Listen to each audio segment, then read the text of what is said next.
जय हिंद दोस्तों, कैसे हैं आप। हम पढ़ रहे हैं राजस्थान की कला एवं संस्कृति और हमने पिछले वीडियो में पढ़ा प्रथाएं। आज दोस्तों हम बात करने वाले हैं संस्कारों की। हिंदू धर्म के अंदर जब व्यक्ति जहाँ से जन्म स्टार्ट होता है व्यक्ति का, वहाँ से उसकी मृत्यु तक 16 संस्कार बताए गए हैं। उनका हम यहाँ पे विस्तृत अध्ययन करने वाले हैं दोस्तों। तो हम पढ़ रहे हैं दोस्तों 16 संस्कार। हिंदू धर्म में प्राचीन मान्यताओं के अनुसार कुल 16 संस्कार बताए गए हैं। पहला है इसमें गर्भाधान संस्कार। गर्भदान संस्कार होता है जब ऋतु स्नान में 4 से 16 दिन के बीच यह संस्कार होता है। यह बच्चे का स्टार्टिंग टाइम होता है दोस्तों, और पुत्र प्राप्ति और उसकी दीर्घ आयु की कामना के लिए इस संस्कार को किया जाता है दोस्तों। दूसरी बात करें हम दोस्तों, दूसरा संस्कार है जो पुंसवन संस्कार होता है। यह संस्कार जब बच्चा 3 से 4 महीने का हो जाता है तो महिला पुष्य नक्षत्र के अंदर व्रत रखती है कि मेरे बेटा हो। इस मनोकामना के साथ वह व्रत रखती है, उसे कहते हैं पुष्पवन संस्कार। तीसरा है सीमंतोन्नयन संस्कार। यह संस्कार तब किया जाता है जब बच्चा 6 से 7 महीने का हो जाता है और बच्चे को किसी अमंगलकारी शक्ति से बचाने के लिए, भाई कोई भूत प्रेत इनका साया नहीं हो जाए बच्चे के, उससे बचाने, चोट फेट नहीं हो जाए, उससे बचाने के लिए सीमंतोन्नयन संस्कार किया जाता है। अगला संस्कार है जात क्रम संस्कार। यह संस्कार जब बच्चा पैदा हो जाता है तो उसको पेय पदार्थ के रूप में घूंटी पिलाई जाती है। जन्म के समय के बाद का यह पहला संस्कार है। कई बार पूछ लेता है क्वेश्चन कि बच्चे के जन्म के बाद जो पहला संस्कार होता है वो कौन सा होता है, तो आपको बताना है जात क्रम संस्कार। परिवार के किसी प्रतिष्ठित व्यक्ति के द्वारा बच्चे को पेय के रूप में गुट्टी पिलाई जाती है। अगर बच्चा बदमाशी करता है तो उसको ये भी ताने दिया जाता है इसको दादा की गुट्ठी है, इसको पिताजी की गुट्ठी है, तो वो ये जातक्रम संस्कार ही है दोस्तों।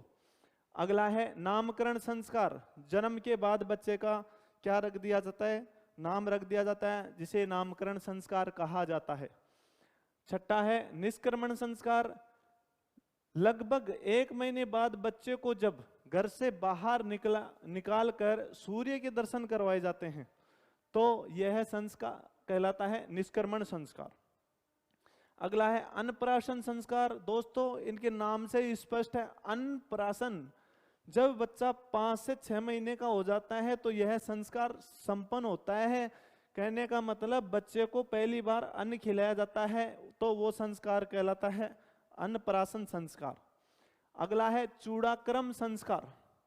जब बच्चा 12 महीने का हो जाता है तो पहली बार उसके बाल काटे जाते हैं, बच्चे के बाल काटे जाते हैं। इस संस्कार को चूड़ाक्रम संस्कार कहते हैं और इसका दूसरा नाम देशाटन संस्कार भी है। कई बार ये भी पूछ लेता है देशाटन संस्कार का संबंध किससे है, तो आपको बताना है बच्चे के बालों जब पहली बार काटे जाते हैं तो उससे है। कर्णभेद संस्कार। जब लड़का या लड़की होती है तो बच्चा 4 से 5 साल का हो जाता है तो उसके कानों को भेदा जाता है, तो वह संस्कार कर्णभेद संस्कार कहलाता है। अगला संस्कार है विद्या आरंभ संस्कार। जब बच्चा बड़ा हो जाता है, 5 से 6 साल का हो जाता है, जब गुरुकुल में जाने लग जाता है या विद्यालय भेजा जाता है उसको, तो वह संस्कार कहलाता है विद्यारंभ संस्कार। उससे अगला है उपनयन संस्कार, यज्ञोपवीत संस्कार और जनेऊ संस्कार। जनेऊ सब जानते हैं, जो आपने देखी है सफेद सफेद धागा इधर से पहने हुए होते हैं, वो जनेऊ होती है दोस्तों। तो इस संस्कार में बच्चे को जनेऊ धारण करवाई जाती है, जो सफेद सूत का धागा होता है वो धारण करवाया जाता है। और यह संस्कार बच्चे को आध्यात्मिक भाव की जागृति दिलाता है। बच्चा आध्यात्मिकता से जुड़ता है, भगवान से जुड़ता है।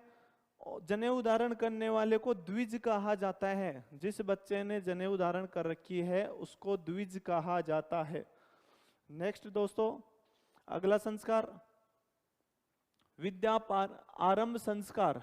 जब बच्चा बड़ा हो जाता है तो उसको इस संस्कार में बच्चे को चारों वेदों का अध्ययन करवाया जाता है, उसको गुरुकुल या विद्यालय में भेजा जाता है। तो वह विद्यारंभ संस्कार कहलाता उसका। केशांत या गोदना संस्कार, जब बच्चा बड़ा हो जाता है, उसके दाढ़ी आ जाती है, तो पहली बार अगर दाढ़ी शेविंग बनाता है तो उसे केशांत या गोदना संस्कार कहा जाता है। अगला है समावर्तन संस्कार। समावर्तन संस्कार, जब बच्चा अपना ब्रह्मचार्य आश्रम से निकलकर गृहस्थ जीवन में आता है तो उस संस्कार को समावर्तन संस्कार कहते हैं दोस्तों। अगली बात करें पाणी ग्रहण संस्कार। सब जानते हैं पाणी ग्रहण संस्कार, जब बच्चा बड़ा हो जाता है तो अपने पैरों पर खड़ा हो जाता है तो उसकी शादी करते हैं, और शादी में जो मंडप में जो बच्चे को पाणी ग्रहण संस्कार से उसकी शादी संपन्न कराई जाती है। पाणी ग्रहण संस्कार मतलब हाथ पकड़ाना, और हाथ पकड़ाकर उसकी शादी संपन्न कराई जाती है, यह पाणी ग्रहण संस्कार होता है। और उसके बाद जब बुढ़ापा आ जाता है तो लास्ट वाला है अंत्येष्टि संस्कार। यह संस्कार मनुष्य की मृत्यु के बाद संपन्न होता है। जब मनुष्य मर जाता है तो उसकी अंत्येष्टि संस्कार की जाती है। यह मनुष्य के जीवन का अंतिम संस्कार है दोस्तों। तो आपको जो क्वेश्चन मिलने वाला है वो इन्हीं लाइनों में से मिलने वाला है। इसके बाद मैं आपको पीडीएफ में कुछ क्वेश्चन सोल्व करवाऊंगा, उससे बाहर कोई क्वेश्चन नहीं आएगा दोस्तों। तो इसको एक बार ध्यान से आप रिपीट कर लेना। और आज के लिए इतना ही काफी है। जय हिंद, जय भारत दोस्तों, जय हिंद।